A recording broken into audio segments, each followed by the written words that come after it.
संयुक्त किसान मोर्चा की बैठक हुई है जिसमें उन्होंने फैसला किया है कि 29 नवंबर तक जो भी उनका कार्यक्रम है वो चलता रहेगा। इसके बावजूद कि प्रधानमंत्री ने घोषणा की है कि कृषि कानून वापस लिए जाएंगे। हमारे साथ हैं चौधरी वीरेंद्र सिंह, बीजेपी के वरिष्ठ नेता और पूर्व कैबिनेट मिनिस्टर। सर, आपको क्या लगता है? अब किसान कह रहे हैं कि 29 तारीख तक जो भी उनका कार्यक्रम है एज इट इज वो जाएगा, और उसके बाद उन्होंने कई चीजें और जोड़ी हैं। एमएसपी पे गारंटी का तो है ही, उसके अलावा डीजल के दाम से लेकर और तमाम बातें वो कर रहे हैं। क्या आपको लगता है कि अब उनको आंदोलन खत्म करना चाहिए?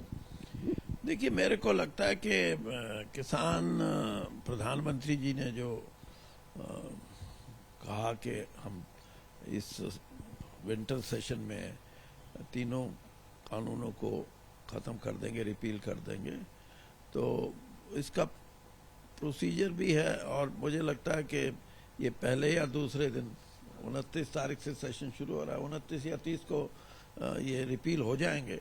तो किसान जो आप कह रहे हैं कि और चीज़ें जोड़ी गई, ये अब कोई नई नहीं जोड़ी है। ये तो जब आंदोलन हुआ था उसमें जब 11-12 राउंड की बातचीत हुई तो ये सारी चीज़ें उभर के आई थी।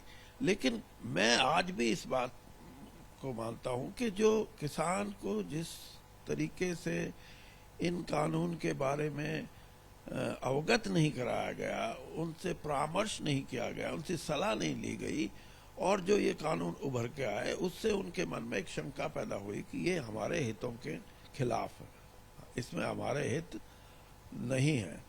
तो इसलिए उन्होंने एक बड़े व्यापक रूप से इस आंदोलन को चलाया। और मैं समझता हूं कि इतने लंबे समय तक आंदोलन, और वो भी किसान वर्ग चलाए जिसकी मानसिकता एक किस्म से मैं कहूँ कि गांधी जी के पूरे सिद्धांत को किसानों ने 1 साल तक निभाया है। ये बहुत बड़ी बात है।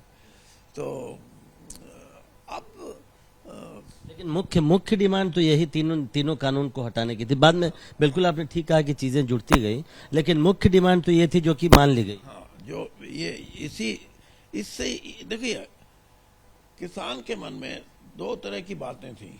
एक तो ये था कि सरकार इन 3 कानूनों के माध्यम से खुला बाजार करना चाहती है हमारे फसलों का।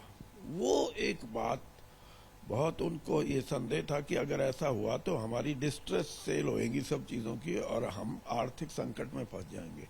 दूसरा, कहीं ना कहीं जैसे समझाया नहीं गया था तो उनके मन में ये भी शंका उभरी कि कहीं हमारी ज़मीन ही ना जाती रहे।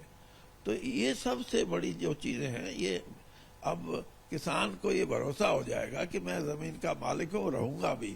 मुख्य डिमांड मान ली गई तो ये सवाल उठ रहा है कि क्या उनको आंदोलन खत्म कर देना चाहिए जल्दी? मैंने बताया ना कि ये यहाँ तक तो देखेंगे ना। जैसे आप इस बात को भी समझें कि विश्वास की कमी हो गई थी दोनों तरफ।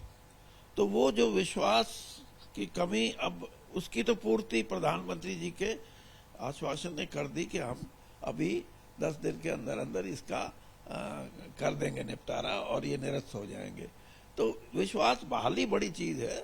और विश्वास बहाली के बाद जो कमेटी का गठन प्रधानमंत्री जी ने उसी दिन ये बताया कि कमेटी होएगी और चीजों के निष्पादन के लिए, वो भी स्पष्ट है कि वो बातें भी तय होंगी। एक आखिरी सवाल, इस तरह के भी बयान आ रहे हैं। राजस्थान के गवर्नर हैं कलराज मिश्रा, बीजेपी के सांसद हैं साक्षी महाराज, वो कह रहे हैं कि बाद में भी ये बिल आ सकता है। ये आपको लगता है इस तरह का बयान ठीक है?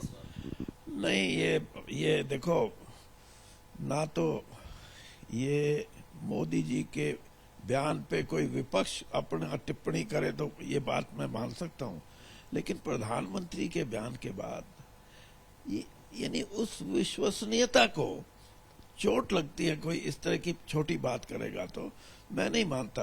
और किसान इतनी बड़ी कॉन्स्टिट्यूंसी है, 62% लोग आज किसानी पे हैं, तो उनके तो उनका कौन नहीं चाहेगा कि वो आर्थिक तौर पे मजबूत हों, वो उस जो बढ़ती हुई हमारी इकॉनमी है उसके पूरे हिस्सेदार बने। तो ये बातें तो करने योग्य नहीं। हाँ, कानून की प्रक्रिया ऐसी है कि मैंने पिछले एक इंटरव्यू में भी कहा था, जब 1800 कानून पुराने बने हुए निरस्त हो सकते हैं तो नए कानूनों की भी प्रक्रिया, इसमें अच्छे भी बनेंगे और इसमें खराब भी बनते हैं, उसमें फिर टिप्पणियां भी होती हैं और फिर उनको वापस भी लिया जाता है। तो कहीं ना कहीं ये बात सही है कि कृषि कानून बनाते वक्त किसान को संपर्क में अगर लिया जाता तो शायद ये नौबत नहीं आती। बहुत शुक्रिया। तो विश्वास की कमी थी किसानों और सरकार के बीच में, हालांकि प्रधानमंत्री ने जो ऐलान किया है उसके बाद ये कमी दूर होनी चाहिए और किसानों को भी अब चूंकि कई चीजें जुड़ गई हैं तो इसलिए जो 29 तारीख तक उन्होंने अपना ऐलान किया है कि वो आगे जारी रखेंगे। उसके बाद संसद में जो रिपील होगा ये कानून, उसके बाद उम्मीद है कि वो आंदोलन खत्म करेंगे। कैमरामैन कपिल मिश्रा के साथ प्रशांत, एबीपी न्यूज, दिल्ली।